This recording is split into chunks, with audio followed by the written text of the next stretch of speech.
अगर ज़िंदगी में बहुत संघर्ष कर लिया और कभी किधर से सफलता नहीं मिल रही तो इस वीडियो को ज़रूर देखिए।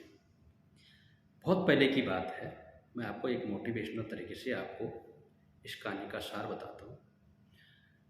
बहुत पहले की बात है कि एक बार एक महात्मा एक गांव में अपने शिष्यों को शिक्षा देता था और वहाँ पर जब शिष्यों ने एक बार अपने गुरु से पूछा, महात्मा जी, कि गुरु जी, आप हमें शिक्षा देते हैं, क्या आपका भी कोई गुरु है? आपके कौन गुरु है?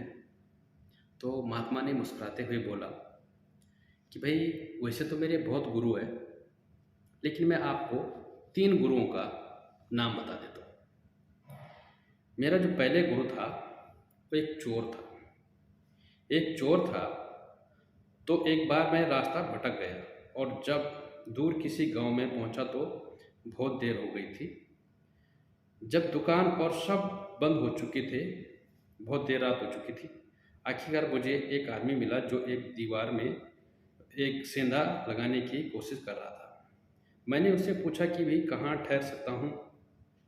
तो वहाँ बोला कि आधी रात हो गई है, इस समय आपको कहीं आसरा नहीं मिलेगा, बहुत मुश्किल होगा, लेकिन आप चाहे तो मेरे साथ ठहर सकते हो। मैं एक चोर हूँ और अगर एक चोर के साथ रहने में आपको कोई परेशानी नहीं है तो आप मेरे साथ रह सकते हैं। वह इतना प्यारा आदमी था कि मैं उसके साथ 1 महीने तक रह गया। वह हर रात मुझे कहता कि मैं आपसे काम कर जाता हूँ और आप आराम करो। मैं काम पर जाता हूँ और आप आराम करो। जब वह काम से आता तो मैं उससे पूछता कि कुछ मिला तुम्हें? तो वह कहता कि आज तो कुछ नहीं मिला, पर अगर भगवान ने चाहा तो जल्द ही जरूर कुछ मिलेगा।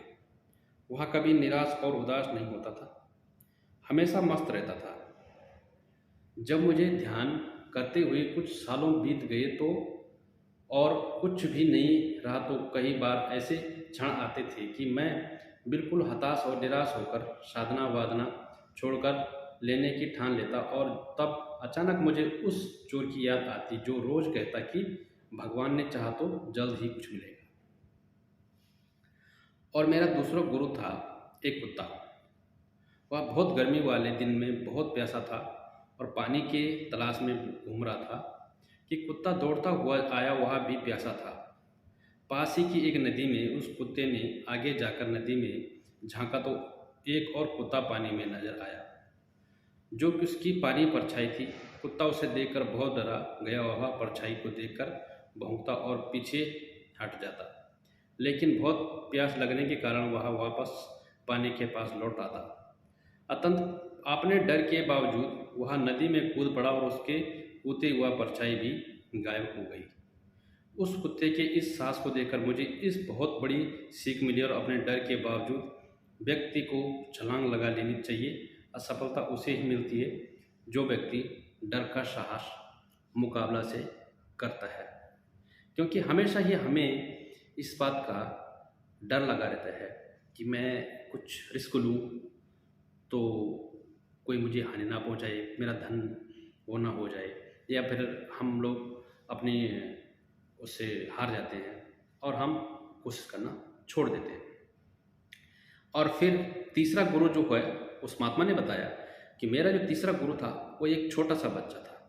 मैं एक गाँव से गुजर रहा था कि मैंने देखा कि एक छोटा बच्चा एक जलती हुई मोमबत्ती ले जा रहा था। वह आसपास के किसी गिरजाघर में मोमबत्ती रखने जा रहा था। मजाक में ही मैंने उसे पूछा कि क्या यह मोमबत्ती तुमने जलाई? वह बोला जी मैंने नहीं जलाई। और जो मैंने उससे कहा कि एक क्षण था जब वह मोमबत्ती बुझी हुई और फिर एक क्षण आया जब यह मोमबत्ती जल गई। क्या तुम मुझे यह स्रोत दिखा सकते हो जहाँ से वह ज्योति आई? वह बच्चा हंसा और मोमबत्ती को फूंक मारकर बुझाते हुए बोला, अब आपने ज्योति को जाते हुए देखा? कहें और वह मुझे ही बताइए। मेरा अहंकार चकनाचूर हो गया, मेरा ज्ञान जाता रह गया। उस क्षण मुझे अपनी ही मूढ़ता पर एहसास हुआ। तब मैंने कोरे ज्ञान से हाथ धो लिया। मित्रों, शिष्य होने का अर्थ क्या है और शिष्य होने का अर्थ पूरे अस्तित्व के प्रति खुले होना, हर समय हर ओर से सीखने को तैयार रहना चाहिए। जीवन का हर क्षण हमें कुछ न कुछ सीखने का मौका देता है। हमें जीवन में हमेशा एक शिष्य बनकर अच्छी बातों को सीखने का रहना ही चाहिए। और जीवन में हमें आगे दिन किसी न किसी रूप में किसी न किसी कोई ना कोई गुरु हमको मिलता ही रहता है। हर जगह हम कोई भी काम करें, क्योंकि हर आदमी हर काम में निपुण नहीं होता है। सीखने से कभी भी इंसान को पीछे नहीं हटना चाहिए और मेहनत करने से कभी भी पीछे नहीं हटना चाहिए। कभी ना कभी एक दिन ऐसा आता है जब उस महात्मा की तरह हमें याद आती है कि एक बार कोशिश और करें और हमें भगवान कभी ना कुछ जरूर देगा। तो दोस्तों, इस कहानी से हमें ये सीख मिलती है कि हमें कभी अपनी मेहनत से, अपनी लगन से डरना नहीं चाहिए और मेहनत करना छोड़ना नहीं चाहिए। जय हिंद।